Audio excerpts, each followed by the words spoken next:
Interpreters and translators convert information from one language into another. In this video, we will go over what interpreters and translators do, the job market for them, what kind of money they make, and at the end of the video, we will go over the top 5 highest paying metro areas for interpreters and translators. Coming up. Hey everyone, my name is Stephen Hack, and this is CareerWatch, where we help you with your career search. We have weekly videos on job statistics, salary statistics, and other general career information. And if you enjoy this video, hit that thumbs up to support the channel. Interpreters and translators convert information from one language into another. Interpreters work in spoken or sign language, while translators work in written language.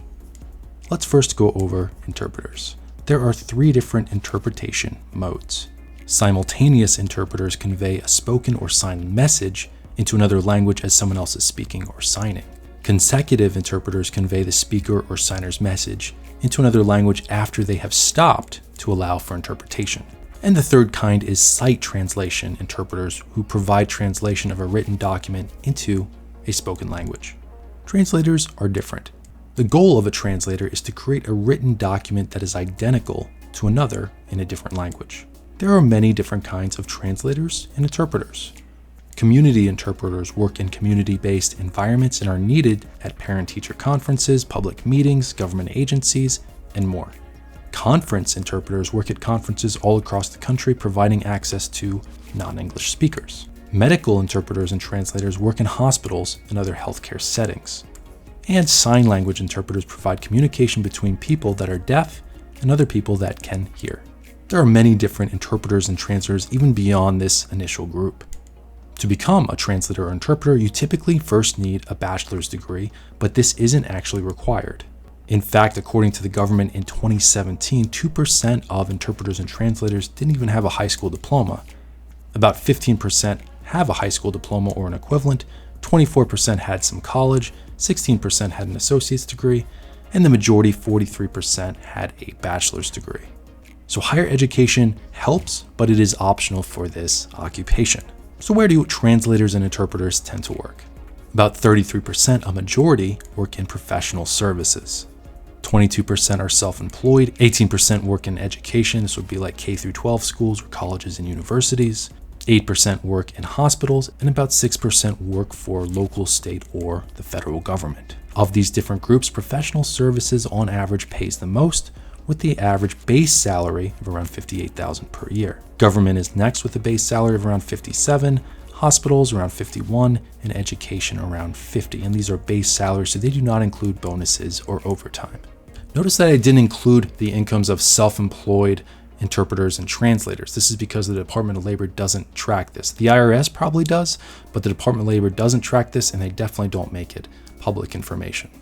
A full 22% of translators and interpreters are self-employed. This is actually really high compared to other occupations. So keep in mind for the rest of the video, the salary statistics and the job statistics do not include the self-employed. Next, let's take a look at the national job market for interpreters and translators. The total number of employed translators and interpreters has really risen over time. In 1999, there were around 14,000 employed nationally. There was a slight drop in the number of jobs from 2012 to 2013. But over the past 20 years, the number of jobs has mostly risen. In 2019, the Department of Labor recorded 58,870 employed interpreters and translators. The total number of jobs has over quadrupled from 1999 to 2019, rising by almost 45,000 jobs. The Department of Labor predicts the number of translators and interpreter jobs to rise by 19% from 2018 to 2028. This is much higher than the average occupation, which is expected to rise by only 5%.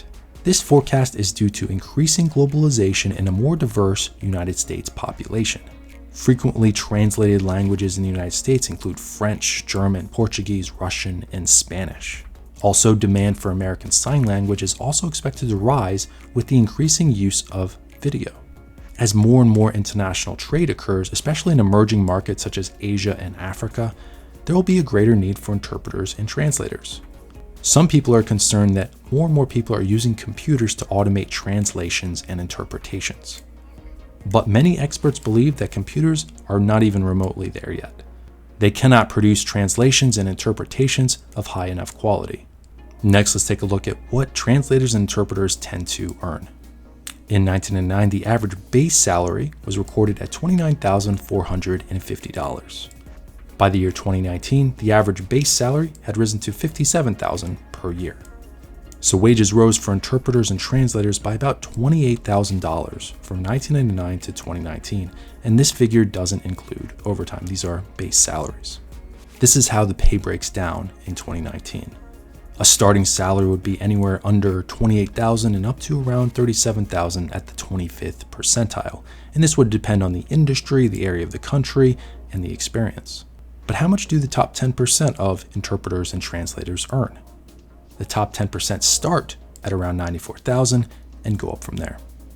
Next, let's take a look at the highest paying metro areas for translators and interpreters. The average wage is around $57,000 per year as a base salary, but certain areas of the country tend to pay translators and interpreters more money per year. So let's take a look. The number 5 metro on the list centers around a city known as the Garden City in the South. This is Augusta, Georgia, where the average translator and interpreter earns $73,840 as a base salary.